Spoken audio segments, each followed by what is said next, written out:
property services reforms. So let's have a chat about the property services reforms. And I hear you all groan. You go, oh, we've been hearing about this year, last year, the year before. Yeah, I know. You're sick of hearing about it. We're sick of talking about it. But you know what? At long last, we can smile. We can be happy. We've got the final draft consultation paper. So it's still a draft, but we're close. We've got a date for the implementation, which is the 23rd of March next year.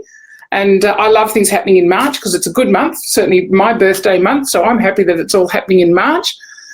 Good time for lots of changes.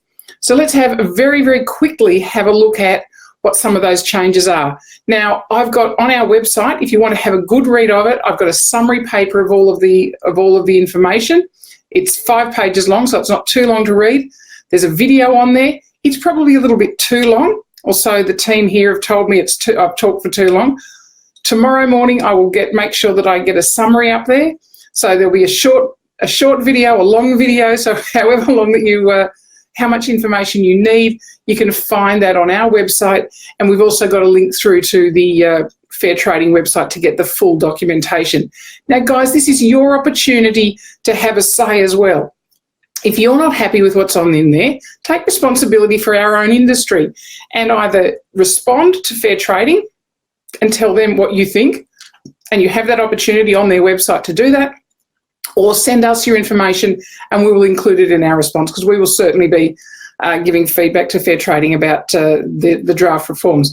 I know one of our students today has already sent something through to Fair Trading because he flicked a copy of it to us for what he has already sent.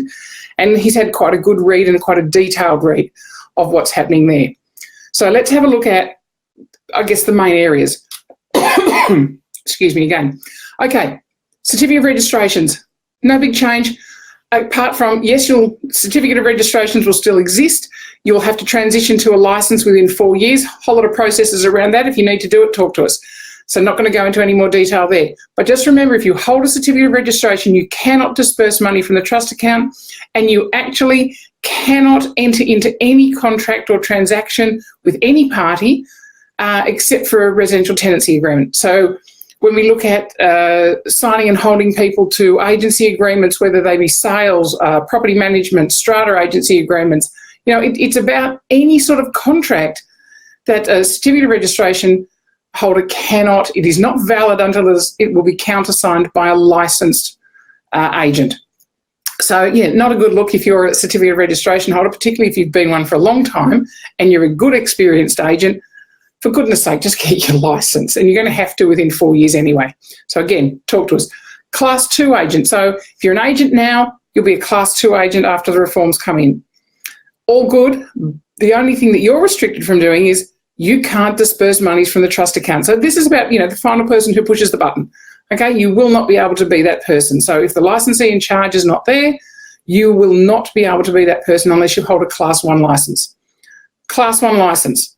Let's have a look at that. Class 1 licence, if you are the nominated licensee in charge at the time of the reforms coming into play, you will be able to apply and be automatically granted with a Class 1 licence, which means or a licensee in charge licence, if you want to call it something else, but it will be referred to as a Class 1 licence, be that in real estate, in stock and station, or in strata. Okay? If you are not the licensee in charge at the time of the reforms coming in, you'll have to make application. Every Class 2 licence holder will be able to make application. You'll have to have held your licence for 2 years. You'll have to meet some work experience requirements, obviously signed off by a licensee in charge, and you'll have to hold the Diploma of Property Services or the Diploma of Property in Agency Management. Obviously, if you need that, again, talk to us about it.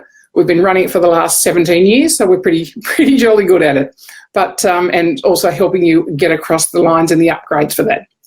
But so that's, if you want a Class 1 licence, you're not the licensee in charge, you need to meet those criteria. Auctions, for auctioneers, same. You'll have to be a licensed Class 1 or Class 2 licensed agent, and on top of that, you'll have to do your auctioneering accreditation. At the moment, it's 2 units of competency out of the current Certificate 4. After the reforms, it'll be 3 units of currency out of the new Certificate 4, which is the Real Estate Practice Certificate. So easy. It really is same, a little bit different, but that affects us, doesn't affect you. So easy to go through there. Qualifications, slightly different. This has got nothing to do with the reforms, and we've talked about this before. This is to do with just a change in the training qualifications. So certificate of registration will be for a real estate or a strata, for real estate and stock and station, 5 units of competency. For a strata certificate, 7 units of competency. Easy. New people will come to a course. For a licence, it'll still be a certificate for qualification, plus a year of holding a certificate, plus some work experience criteria that will need to be checked off by the licensee in charge. Then for a Class 2 licence, it's, as I said before, 2 years of a licence. The work experience experience points, higher level obviously than a Class 2 licence, and the diploma.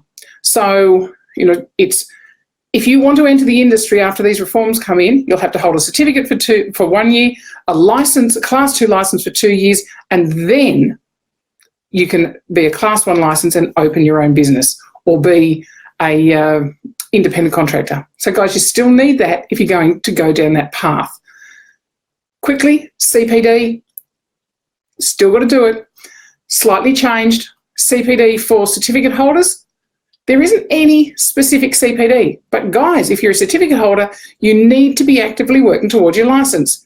To do that, what it says in the new qualifications order is that you will have to complete, not enrol and pretend you're doing it, complete 3 full units of competency towards your qualification to get your licence. So easy. It's just forcing you to do what you've got to do anyway.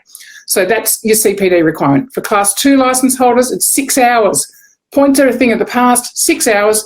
3 hours of compulsory topics that Fair Trading have said, and 3 hours of elective topics that come down to best practice issues really in our industry. If you're a licensee in charge, so the Class 1 licence, 9 hours. So the 3 hours of mandatory, 3 hours of electives, plus 3 hours of business. However, Class 1 licensees will not have to do that for the first year of CPD. CPD will turn into a year, March to March to March to March. And the extra 3 hours of the business CPD will not kick in until March 2021. So a year and a half away from now. So yeah, lots of changes. There's additional clauses for in some of the schedules for the rules of conduct. There's the supervision guidelines are going to be written, but they'll be separate from this. We'll be able to get licences renew our licences for terms of 1, 3 or 5 year terms, and that will come with the reforms. So yeah, so quite a few changes coming along our way. The trust account issues in terms of the auditing already come in. 2 trust accounts, 1 for sales, 1 for property management. We've been talking about that forever. So guys, really, yes, there's lots of changes. You really need to think about how you're structured and how that's going to happen. If you need help with that, give us a call. That's all I need to say. If you need to go into this into any more detail to work out where you're going, talk to us about it.